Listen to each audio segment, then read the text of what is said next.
इयत्ता 9वीतील विद्यार्थी मित्रांनो, मागील वर्षी इयत्ता 8वीमध्ये किंवा 8वीपर्यंत तुम्ही गणित हा एकच विषय शिकलेला आहात. परंतु या वर्षीपासून म्हणजे 9वी आणि 10वीला तुम्हाला गणिताचे 2 भाग शिकायचे आहेत. त्याच्यामध्ये गणित भाग 1 बीजगणिताचा भाग आहे, गणित भाग 2 हा भूमितीचा आहे. असे 2 भाग आपल्याला या वर्षी शिकायचे आहेत. भूमितीमध्ये आपल्याला त्रिकोण, चौकोन, त्यानंतर वर्तुळ किंवा ज्या आकृत्या आहेत आपल्या त्या आकृत्यांचा अभ्यास करायचा आहे, त्यांच्या गुणधर्मांचा अभ्यास करायचा आहे. तसेच त्रिकोणमिती, भौमितिक रचना अशा वेगवेगळ्या घटकांचा अभ्यास आपल्याला यामध्ये करायचा आहे. तर भूमितीमधलं आपलं या वर्षीचं पहिलं प्रकरण जे आहे ते प्रकरण आपल्याला आता शिकायचं आहे आणि ते आहे भूमितीमधील मूलभूत संबोध अशा नावाचं एक प्रकरण आहे. भूमितीमधील मूलभूत संबोध अशा नावाचं एक प्रकरण आपल्याला आता शिकायचं आहे. आता भूमितीमधील मूलभूत संबोध जो आहे त्याच्यामध्ये प्रथम पहा, त्याच्यातला जो घटक आहे तो घटक कोणता आहे, तर तो घटक असा आहे की निर्देशक, बिंदूचे निर्देशक आणि अंतर. बिंदूचे निर्देशक आणि अंतर.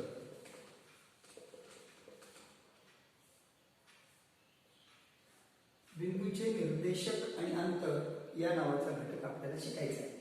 आता पहिल्यांदा बिंदूचे निर्देशक म्हणजे काय, अंतर सर्वांना माहिती आहे. अंतर 2 बिंदूमधील अंतर असेल, 2 गावांमधील अंतर असेल तर हे अंतर नेहमी धन असतात, हे आपल्याला माहिती आहे. असं नाही कधी की ऋण 4 अंतर आहे, तर अंतर हे नेहमी धन असतात, 2 बिंदूमधील अंतर. तर बिंदूचे निर्देशक आणि अंतर हा भाग आपल्याला आता अभ्यासायचा आहे. आता यामध्ये एक संख्या रेषा आपण 6वीला, 5वीला, 7वीला संख्या रेषा काढायला शिकलेलो आहोत. तर इथे मी एक आता समजा संख्या रेषा काढतो. यामध्ये एक आरंभ बिंदू असतो, तो ओ अक्षराने दाखवतात. आरंभ बिंदूच्या उजवीकडे धनसंख्या असतात. एकक अंतरावरील बिंदू घ्यायचे, एकक अंतरावरील बिंदू घ्यायचे आणि त्या एकक अंतरावरील बिंदूंना काय करतो आपण, बिंदूंना नावं देतो.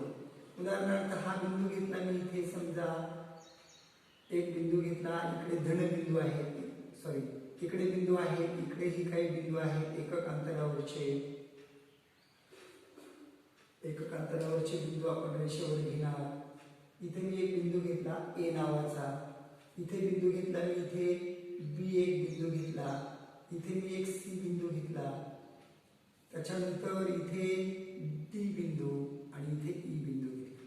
सगळ्या बिंदूंना नावं देता येतील आपल्याला, पण आता मी काही ठराविक बिंदूंना इथे नावं दिलेली आहेत. ही एक संख्या रेषा आपल्याला काढायची. आरंभ बिंदू हा 0 ही संख्या दर्शवते. त्याच्यानंतर एकक अंतरावरचा बिंदू 1, इथे 2, इथे 3, इथे 4 असे संख्या आहे. इकडे आरंभ बिंदूच्या डावीकडील संख्या ज्या असतात त्या ऋण संख्या असतात आणि डावीकडे जसजसे जाऊ तसतशी संख्या ज्या असतात त्या लहान होत जातात.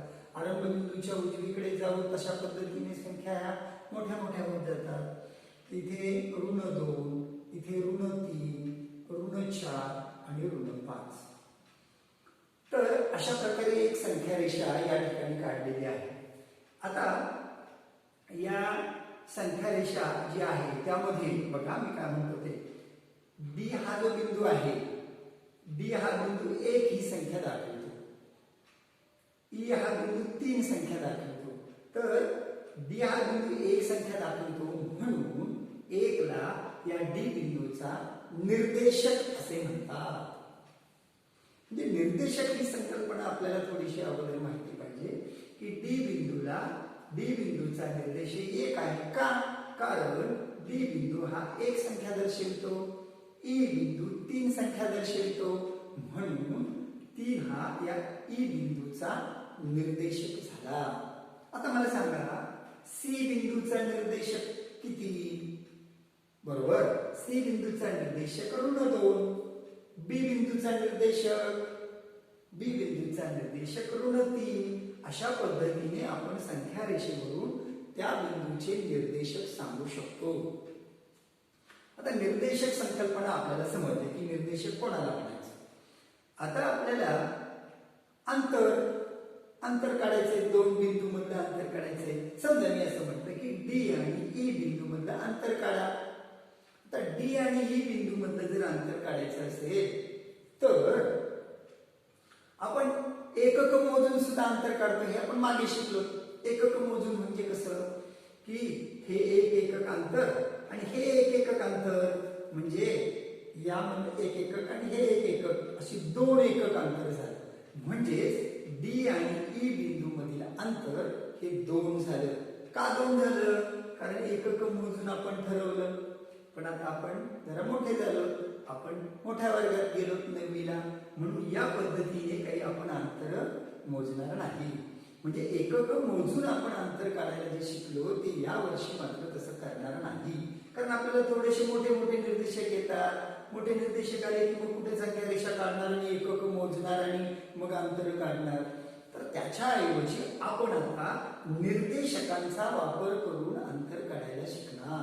म्हणजे बिंदूचे निर्देशक माहिती असतील तर आपल्याला अंतर काढता यायला पाहिजे. मग आता या ठिकाणी आपण काय करूया, एक उदाहरणच घेऊया की आता आपण बघितलं डी आणि ई बिंदू मध्ये एकक मधून अंतर 2 येते. मग आता आपण काय करूया, डी आणि ई बिंदू मधलं अंतर मोजतोय. या ठिकाणी आपल्याला अंतर मोजण्यासाठी एक काम करावं लागते, एक व्याख्या लक्षात ठेवावी लागते किंवा एक नियम लक्षात ठेवावा लागतो. तो नियम असा आहे की बिंदूंचे निर्देशक आपल्याला माहिती असतील तर त्या 2 बिंदूंच्या निर्देशकांपैकी जो मोठा निर्देशक असतो त्या मोठ्या निर्देशकातून लहान निर्देशक वजा करायचा. जे उत्तर येईल ते उत्तर म्हणजे त्या 2 बिंदूंमधील अंतर होय. म्हणजे काय करायचं बघा, आता समजा मला इथे ई आणि डी मधलं अंतर काढायचं. समजा मी असं म्हटलं की ई डी मधील अंतर, बिंदू ई व बिंदू डी मधील अंतर काढायचं. अंतर काढणे यासाठी मी काय करतो आता की डी बिंदूचा निर्देशक किती आहे? आपण आता शिकलो डी बिंदू हा एक संख्या दर्शवितो, म्हणून डी बिंदूचा निर्देशक 1 आहे. तसेच ई बिंदूचा निर्देशक हा किती आहे? तो 3 आहे. बरोबर. बरं, आता याच्यामध्ये मोठा कोण आणि छोटा कोण निर्देशक, तर 3 हा मोठा झाला आणि 1 हा काय झाला, छोटा झाला. म्हणून ई आणि डी बिंदूंमधील अंतर काय करायचं, फक्त मोठ्या निर्देशकातून लहान निर्देशक वजा करायचा. म्हणजे बरोबर 3 वजा 1 बरोबर 2. 2 हे झालं. आता आपण काढलं होतं एकक मोजून, तसं 2 बिंदूमधील अंतर किती झाले, हे 2 झाले. किती सोपं आहे बघा. काय दोघांचे निर्देशक ओळखता आले, बस निर्देशक ओळखता आले, त्याच्यातला लहान कोणता मोठा कोणता हे ओळखता आलं, काम झालं. आणि त्याच्यानंतर दोघांमध्ये काय करायची, मोठ्या निर्देशकातून लहान निर्देशक काय करायचा, वजा करायचा. जे उत्तर येईल ते उत्तर म्हणजे त्या 2 बिंदूमधील अंतर. अजून एक आपण उदाहरण बघूया बरं. हे झालं समजा आपण काढलं. पण आता एक मिनिट आणखीन एक सांगतो की ई आणि डी बिंदू मधील अंतर जे आहे ना ते आपण लिहिताना असं सुद्धा लिहू शकतो. कसं, ई आणि डी बिंदू मधील अंतर हे कसं दर्शवितात, डी काढतात असा. डी डिस्टन्स, इंग्लिश मध्ये डिस्टन्स म्हणतात अंतराला, म्हणून डी काढायचा, कंस करायचा आणि त्या कंसामध्ये ई कॉमा करायचा आणि डी लिहायचा, म्हणजे डिस्टन्स ईडी असं दर्शवतात. किती छान आहे बघा. म्हणजे आपल्या लक्षात यायला पाहिजे की डिस्टन्स ईडी लिहिलं की याचा अर्थ असा झाला की ई आणि डी बिंदू मधील अंतर. तर ई आणि डी बिंदू मधील अंतर हे डिस्टन्स ईडी असं लिहितात, दर्शवतात. अजून एक वाक्य मी तुम्हाला सांगतो या संदर्भामध्ये की डिस्टन्स ईडी जे आहे ना, डिस्टन्स ईडी हे एलईडी, आता इथे कॉमा देत नाही, एलईडी म्हणजे डिस्टन्स ईडी बरोबर एलईडी आहे. म्हणजे काय, डिस्टन्स ईडी म्हणजे डिस्टन्स ई आणि डी मधलं अंतर हे एलईडी, एल म्हणजे लेंथ, लेंथ म्हणजे लांबी, ईडी आता इथं कॉमा दिलेला नाहीये, कॉमा जर दिला नाही तर ती रेख होते म्हणजे रेषाखंड होतो, आणि रेषाखंड ईडीची लांबी म्हणजे ई आणि डी या दोन बिंदूंच्या दरम्यानचे सर्व बिंदू मिळून जो काही रेषाखंड झाला तो रेषाखंडाची लांबी आणि डिस्टन्स ईडी हे सारखे आहे. म्हणजे समजा बघा ई बिंदू आहे, हा डी बिंदू आहे, या दोघांमधलं जे अंतर असतं ते अंतर म्हणजे काय, या दोन बिंदूंना जोडणारा जो रेषाखंड असतो त्या रेषाखंडाची लांबी असते. म्हणजेच इथे आता एलईडी आणि डिस्टन्स ईडी हे दोन्ही सारखे आणि म्हणून आपण असं म्हणू शकतो एलईडी याचा अर्थ काय होतो, याचा अर्थ होतो रेख ईडीची लांबी. हे लक्षात घ्या. म्हणजे बघा डिस्टन्स ईडी आणि एलईडी हे दोन्ही सारखे आहेत, परंतु दोघांची वाक्य रचना थोडीशी वेगळी आहे. डिस्टन्स ईडी म्हणजे ई आणि डी बिंदू मधील अंतर, एलईडी म्हणजे ईडी हा जो काही रेषाखंड आहे त्या रेषाखंडाची लांबी, म्हणजे एलईडी म्हणजे रेख ईडीची लांबी. अशा पद्धतीने लक्षात येतो. दुसरा एक मुद्दा मला इथे सांगायचा आहे तो असा की डिस्टन्स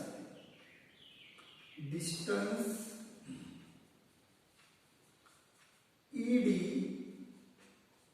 बरोबर डिस्टन्स डीई.